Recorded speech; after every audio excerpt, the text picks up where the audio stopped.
Welcome once again to another exciting class uh, in psychology. And we continue looking at introduction to psychology. And today we are looking at cognitive psychology. And specifically, we are going to look at the attention, memory, and language. This is your host, Dr. Tulipo Mwenfumbo. Remember to like the video and subscribe to my YouTube channel. For any contacts, you can contact me on WhatsApp +260 7618 1253. We are looking at cognitive psychology, and when we talk about cognition, we refer to the mental process involved in perceiving, processing, and storing and retrieving information. So these processes include attention, that is focusing on relevant information, then perception, that is interpreting sensory information, and memory, that is encoding, storing, and retrieving of information. Then we also looking at learning, that is acquiring new knowledge and skills. We are also looking at problem solving using cognitive processes to overcome obstacles, and decision making, selecting a course of action based on cognition evaluation, and lastly, language processing, understanding the generating language. I remember this program is brought to you by Mkuba College of Education and Copperbelt Institute of Health Sciences in conjunction with Gideon Roberts University. So we have the programs from certificate up to diploma. So you can, for enrollment, you can contact +260 976 1812 53. Let's look at attention. How do we define the term attention? Attention is the cognitive process of selecting, concentrating on one aspect of the environment while ignoring the other stimuli. It's essential for processing information, learning, and decision making. So when we talk about attention, we are talking about looking at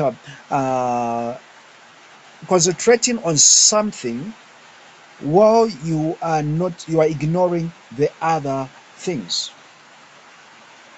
Now, the types of attention, we have got different types of attention, and there is what is called focused attention, which is concentrating on a single stimulus or task. For example, you are looking at the board, or you are looking at the window. So that means that your attention is at that window. And so the stimulus are going to focus on that, and that's where now your brain is going to get that information that you want to have your attention to. Then there is also what is called divided attention. Divided attention is the processing multiple stimuli or tasks simultaneously. That is whereby you want to think a lot of things, or you want to do a lot of things at the same time. That is what is called divided attention. Then there is also sustained attention. That is maintaining focus over an extended period of time. So where, for example, if you are saying that I'm studying this time, where now you just look at your studies, that's all. That is what is called sustained attention. Dividing attention is whereby you are cooking, you are also studying, you are doing this, you are also studying. Then there is also selective attention. Selective attention is focusing on relevant information while ignoring irrelevant information. So, like when there is what we call perusing in the book. You are just looking at the relevant information. What you want to get is what you are looking at. And also there is where you just want to get what you want. And this happens much in theology. whereby a person has got the preconceived mind and he just wants now the Bible to tell him what he wants to listen from the Bible. It also happens on social media or in debates. You just want to look to things that you want to that you are interested in. Then there is also alternating attention, that is switching between two or more tasks that require different types of attention.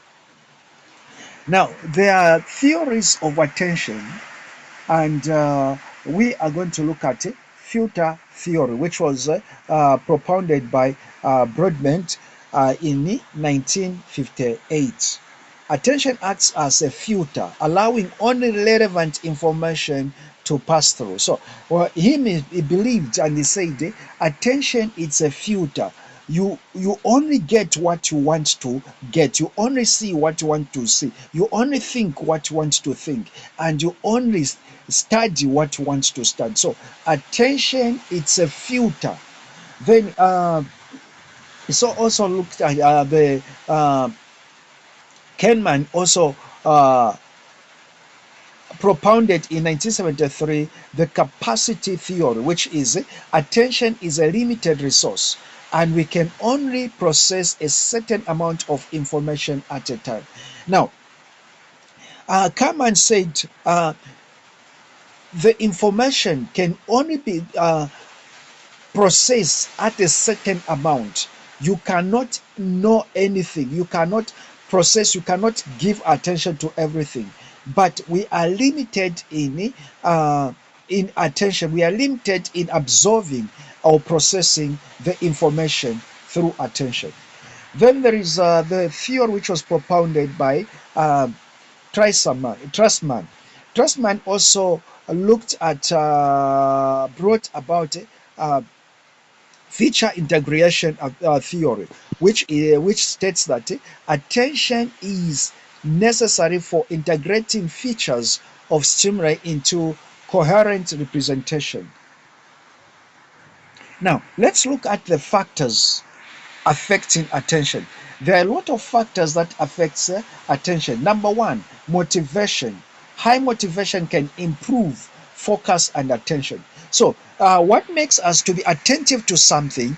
It is because we are motivated about that thing. We are motivated. For example, you are invited to two meetings. One meeting you are offered maybe 100 kwacha, and the other meeting you are offered 1,000. You are going to go for the meeting which you are offered 1,000. Why? Because you are being motivated. So your focus and your attention is going to go to that meeting. Then there is also interest. Interesting stimuli can capture attention more easily. So sometimes attention goes to what you are interested in. As I was saying, that when you are searching on the media, on the social media, you are just going to go for things that you are interested in. When you go into the, for example, YouTube, you want to listen from something, you are going to type the word which you are interested in so that you get the information that you are interested in. That is that brings the attention. So the attention goes to the things that you are interested in. And number three, also emotional state. Emotional arousal can impact attention ability. So sometimes the attention goes because of your emotion. So your emotion will determine what will be your attention. Sleep and fatigue. Lack of sleep and fatigue can impair attention. Age and development, attention ability change across lifespan. Now, let's look at attention biases and errors. So, there are biases that happens in the attention. Number one, confirmation bias, which is the tendency of focus or to focus on information that confirms pre-existing beliefs. So that is the being as a theologian, I give so much examples in theology and also in philosophy. So I'm saying that there are some beliefs that we have. If you believe that you have to go to church on Saturday, so what you are going to look at is to search the scripture, to search the Bible, and look at uh, the things that confirms your belief. That is the thing that will motivate you. Same like in law. When you are doing when you are studying about the case, you look at the things that are interested. You may see, like if I'm a defense lawyer, what I'll look at are the things that are going to defend that case that I'm standing on, instead of looking on the other side. So there are biases or in when it comes to confirmation. So I'll just get the information that is going to confirm what I want. Then there is also inattentional blindness, failure to notice stimuli or events due to lack of attention. There are some times whereby you are looking at something but you are not seeing it, and this exists so much even in academic. You may find that you are looking at things but you can't see them because of the inattention blindness. Then there is also change blindness, difficulty detecting changes in the environment due to limited attention resources. So the changes comes, sometimes we become blind because of the changes that takes place, and our attention goes maybe to the issues that are outdated. Now, training and improving our attention.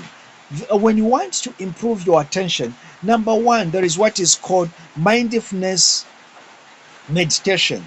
So that is regular mindfulness practice can improve your attention ability. So that is where now you staying quiet and just thinking about to now. You just hearing to the breath that you are breathing. That can help you to improve your attention.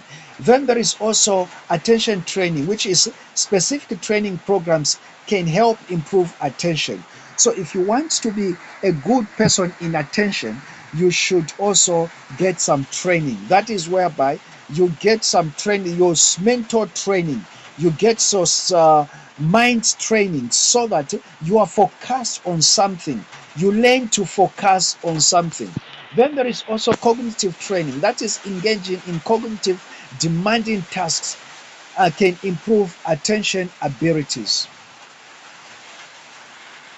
Attention related disorders. There are also the disorders in attention. When we talk about disorders, we are talking about the defects that may cause you not to be attentive. Attention defects can come from what is called attention deficit hyporeactive. Attention deficit hyperreactive disorder. This is the ADHD. It is the neurodevelopmental disorder characterized by symptoms of inattention, hyperreactive, and impulsivity. Uh, impulsivity. So now, when we talk about impulsivity and also neuro developmental, that is whereby now you are so much reactive when it comes to issues, instead of you at getting attention to the issue. It's like you are listening to react, not listening to understand. There is also attention deficit disorder, which is ADD. That is outdated term for ADHD, primarily characterized by symptoms of inattention. So there are symptoms of inattention which are characterized. So now, if we want to understand more things about attention and cognitive psychology, we can go to uh, the book, because what I'm just given, it is just an overview. So this is an overview of attention in psychology. If you would like to expand on any of these topics or provide more information, go to my book, Foundation of Psychology. Remember, this program was brought to you by Mukuba College of Education and Copperbelt Institute of Health and Social Sciences. To do any of our programs, you can contact me on +260 976 181253. Thank you for listening. This is your host, Dr. Tripo Mwenfumbo, and God bless.